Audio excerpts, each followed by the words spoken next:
the Sixers fell into the trap. Now, I'm not going to overreact. Yes, they lost this basketball game. It does suck. It sucks that they lost.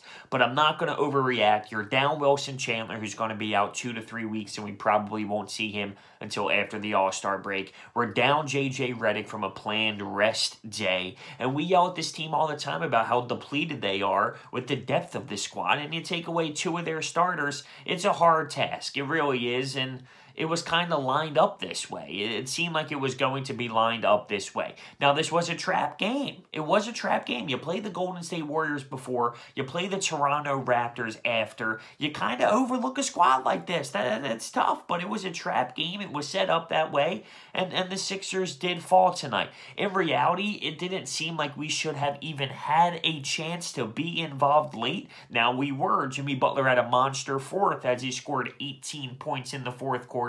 And it stings a little more just because of where we were late post 4 minutes. So after the 4-minute mark and down the stretch, we were involved, even though we realistically shouldn't have been. We were, and that makes the loss taste a little bit nastier. But it is what it is, and I'm not going to overreact. This was the last game of a road trip. It is what it is. We lost the game. The bench depth did hurt us tonight, and we will talk about that last 4 minutes in its entirety because I think that was crucial and a big part of this game, of course. So throughout the game, though, the jumpers were not falling. We were struggling. The jumpers weren't there. The loss of J.J. Redick tonight obviously hurt us when you take a look at our three-point percentage. We shot 21% from the three-point line, and we weren't knocking anything down. At one point, mid-third, late third, we were shooting 12% from three. It wasn't until late when Jimmy Butler was just knocking them down. So it was just one of those nights where we couldn't find the hoop. We were struggling to hit jump shots, and obviously you're not going to win basketball games like that. So we weren't leading at all throughout this game since the 2-0 mark. That's how long it was, okay? And we're talking the last 4 minutes of the basketball game. We take the lead because Jimmy Butler hits a monster 4-point play to put us up 98-97. So Willie Cauley-Stein hits a 2. It is what it is. Shamet responds with a nice jumper right inside the three-point line to hit a 2. So we were on the seesaw, as Mark Zumoff would say on NBC Sports Philadelphia. On the seesaw, both teams going back and forth. We're back up 1. Bagley in the post hits a 2. Butler nails a 3. The Sixers are up 2. That's phenomenal. Buddy Hield drills a 3. This guy killed us all night long. He hit 7 3-pointers. He finished the game with 34 points. That 3 right there, that response to Jimmy Butler's 3 was kind of like, damn, come on. That was a chance. That was a chance to kind of steal this one, put the ski mask on. We weren't supposed to win this game. Find a way to show some character, walk out of there with a W and move on. But that Buddy Hield 3 at that moment to literally respond with Jimmy Butler's instantly, that hurt us. And this team plays with a fast pace when you take a look at Fox and his speed and just a young group of guys. It's funny. It seems like the college, like the all-college team with Buddy Hield, Bagley, Justin Jackson, De'Aaron Fox. It's like literally the all-college team. It's ridiculous. Farrell's out there. But the way they play and the speed they play with, it caught up to us, especially with having a lack of depth tonight. So anyway, when Buddy Hield responds with that 3, Jimmy Butler does go hard to the rack. It seemed like there was contact. He takes it, and he makes the bucket. We're up 1. So still had an opportunity at this time. Willie Cauley-Stein, a bad free throw shooter. My man drains both. He gets fouled, and my man hits both. Oh. Kings take a lead again. Butler misses. Hield drains a 3 again. They're up 4.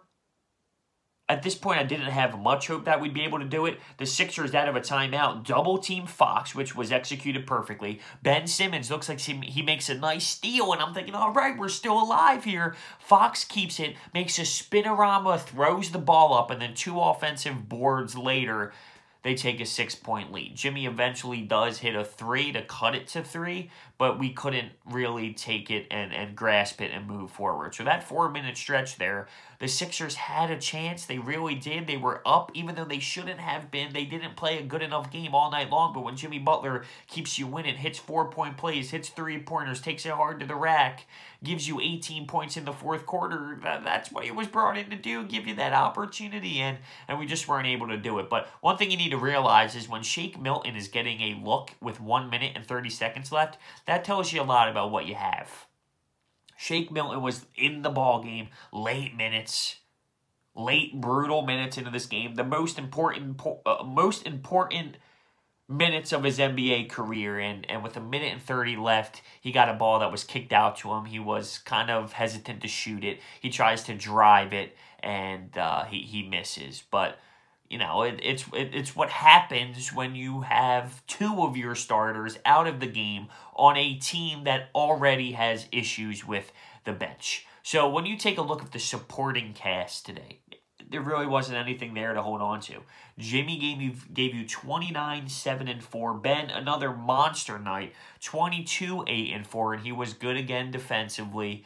Joel Embiid, this is where I'm going to be a little harsh on Joel, because you look at his stats and say, wow, 29 and 17. That's a good day at the office. He shot 9 of 24, and he just didn't have that swagger tonight. And his stats will read you otherwise, but the way he played, the way he was popping it from 3 and wasn't successful, he didn't have that dominant role, really. Offensively tonight, couldn't really get into a rhythm, didn't shoot the ball very well. He just didn't have that it factor tonight. But like I said, I'm not going to overreact to a loss like this. Of course, it sucks when you take a look at it and say the Kings, you couldn't beat the Kings on the road.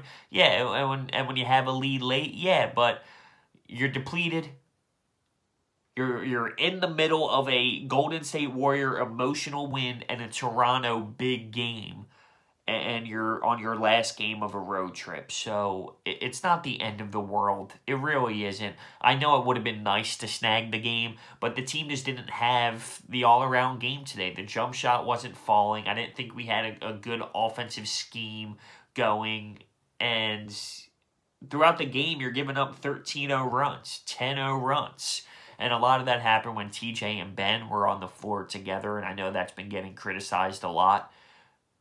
Is the spacing on the floor is a little screwed up when you have Ben and TJ McConnell on the floor at the same time. TJ played about 26 minutes tonight, but once again, you take a look at JJ being out and having to use guards more. It's, you know, it is what it is. One thing that is noticeable, Furkan Korkmaz not getting in over Shake Milton. And that says a lot about what Brett Brown thinks of Furkan. Now, he got in the game for a couple minutes. He missed a layup, a nice, easy bunny, which he missed on one side. Instantly, within 5 seconds, bang, they put it in and have a slam dunk, the Kings do. And it was just a big moment in time there where, you know, that was a big momentum switch because it got the crowd going.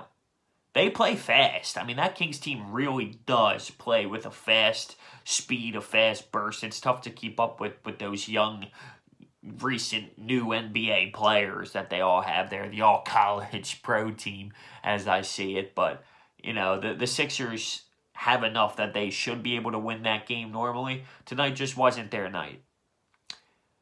We're on a good pace here for this tough 12-game stretch. We're on a nice pace. We're at 5-3 now in the 8 games, so let's not overreact to a game in Sacramento in between 2 big top dog games. Last game of a roadie, not having 2 of your starters. Let's not overreact insanely. It stings. It sucks because we had an opportunity to win, but it is what it is. Our supporting cast wasn't there outside of Jimmy Butler and Ben Simmons, and you can throw Embiid in there, but I didn't think he really was focused tonight. That wasn't the Embiid that I expect to have every single night. Stat line, sure, it reads that, but you watch the game and it's different. It wasn't to that level, and I'm going to be a little harsh on Embiid because I expect him to be an MVP-type player for this squad, and it just wasn't there tonight out of him. It wasn't. He wasn't locked in and he didn't have that mentality. For me, at least. That's how I saw it. Let me know what you think down below to the Sacramento loss. Trap game. It's as simple as that. Trap game. See you guys next time.